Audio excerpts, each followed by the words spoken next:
Hello guys, বাইতুল মোকাররম মার্কেটে আসলাম একটা ক্যামেরা মাউন্ট কেনার জন্য। অলরেডি অনেক খোঁজাখুঁজির করে মাউন্টটা পেয়েছি। আমি জানি যে মিরপুর মোটো ওটাতে গেলে খুব সহজেই পেতাম। এখানে 50 টাকার মাউন্ট অলরেডি 150 টাকা রেখেছে। তারপরে আমি হ্যাপি এই কারণে যে মাউন্টটা পেয়েছি। তো রোজা রমজানের দিন 4:40-42 বাজে, বাসার দিকে যাই। আজকে যদিও শনিবার, তারপরে রাস্তায় মোটামুটি জ্যাম দেখে আসলাম। সামনে পল্টন মোড়ে কী অবস্থা দেখি। তো মাউন্টটা কেনার উদ্দেশ্য হলো, আসলে মাউন্টটা এক্সটেনশন না করলে ক্যামেরার ভিউটা ভালো আসে না, একটু নিচের দিকে হয়ে থাকে। তো যার কারণে কিনলাম। পল্টন মোড় একদম ফাঁকা ফাঁকা এলো অবস্থা। ভিউয়ার্স,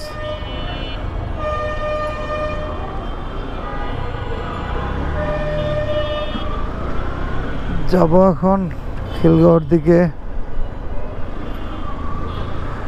তো ভিউয়ার্স, আজকে মূল উদ্দেশ্য হলো আসলে একটা ব্লগ করা। অনেক দিন যাবৎ ব্লগ করা হচ্ছে না। রোজা রমজানের দিন, রোজা রেখে বিকালে টায়ার্ড লাগে, আসলে কোথাও যাওয়া হচ্ছে না, কোনো ট্যুর মুর নাই। তো আজকে যে বিষয়টা নিয়ে কথা বলতে চাচ্ছি,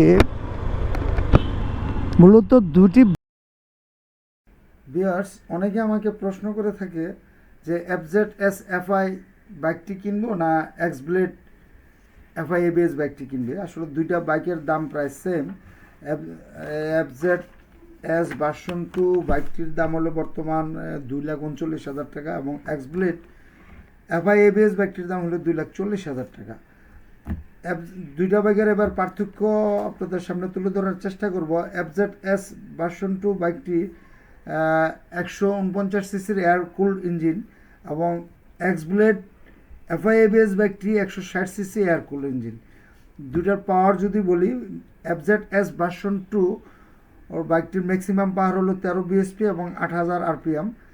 আর পক্ষান্তরে এক্সব্লেড বাইকটির ম্যাক্সিমাম পাওয়ার হলো 13.9 বিএসপি এবং অ্যাট দ্য রেট 8,500 RPM। এবং টর্ক, FZ-S এর আপনার টর্ক হলো 12.8 নিউটন মিটার এবং 6,000 RPM, এবং এক্সব্লেডের টর্ক হলো 13.9 নিউটন মিটার এবং 6,000 RPM। দুইটারই ফুয়েল সিস্টেম FI। তো এই হলো অবস্থা। আর ব্রেকের কথা যদি বলি, FZ-S FI এর ডুয়েল ডিস্ক।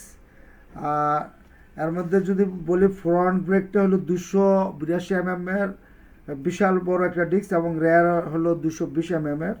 আর এক্সব্লেডের যদি দেখি, তাহলে সেক্ষেত্রে ফ্রন্ট ব্রেক হলো 276 মিলিমিটার এবং রেয়ার হলো 220 মিলিমিটার। এবং সেখানে এক্সব্লেডের ব্রেকিং সিস্টেম একটু এগিয়ে থাকে, কারণ ফ্রন্ট ডিস্কের সাথে সামনে ABS আছে। এবং টায়ারের সাইজ যদি বলি, FZ-S ভার্সন 2 এর ফ্রন্ট টায়ার হলো 100/80/17, মানে 17 হলো রিং সাইজ, এবং রেয়ার হলো 140/70/17। আর এক্সব্লেডের ফ্রন্ট টায়ার হলো 100/80 এবং পিছনের টায়ারটা হলো 130/70/17।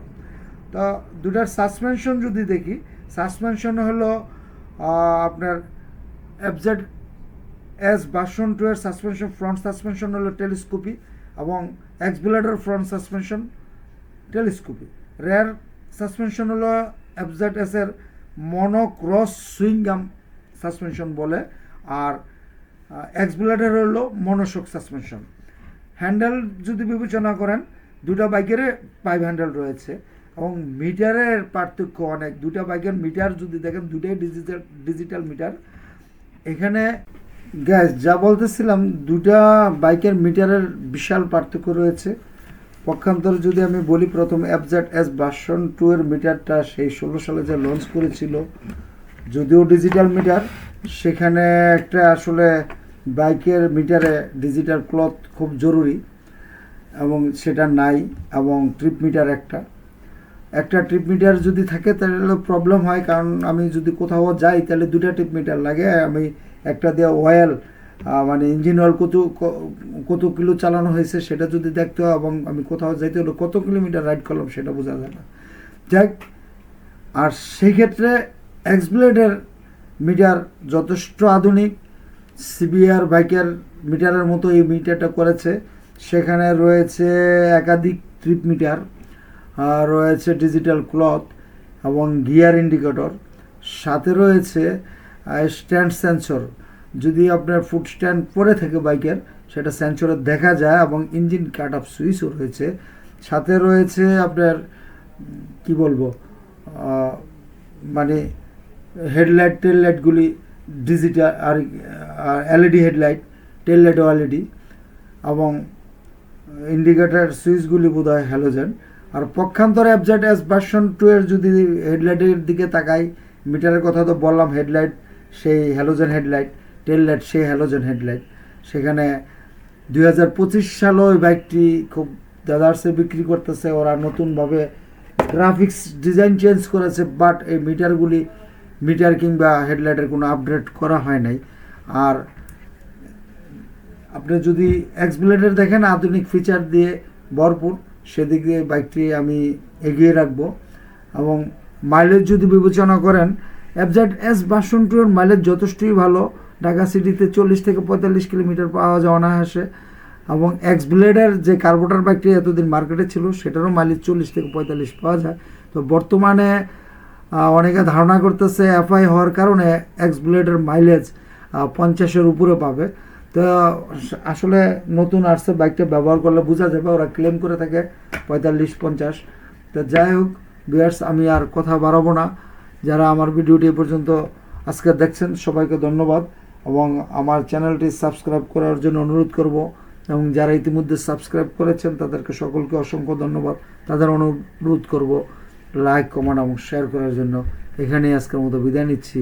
খোদা হাফেজ। আবার দেখা হবে নতুন কোনো ব্লগে।